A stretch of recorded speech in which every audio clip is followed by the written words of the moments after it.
Subtraction of integers অর্থাৎ পূর্ণ সংখ্যার বিয়োগ।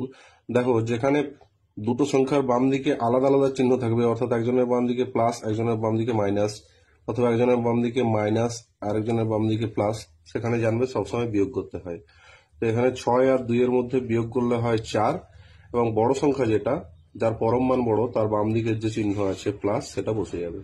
এখানে 13 এবং 5 আলাদা আলাদা চিহ্ন আছে, দেখো এই যে বাম দিকে, তাই 13 আর 5 এর মধ্যে বিয়োগ হয়ে 8 পাওয়া যাবে, এবং বড় পরম মান বিশিষ্ট সংখ্যা হচ্ছে 13, তার বাম দিকে যে চিহ্ন আছে সেটা বসে যাবে অর্থাৎ মাইনাস। একইভাবে 16 থেকে 2 বিয়োগ hue 14 minus. Ela chega e desencana com passo bem solto.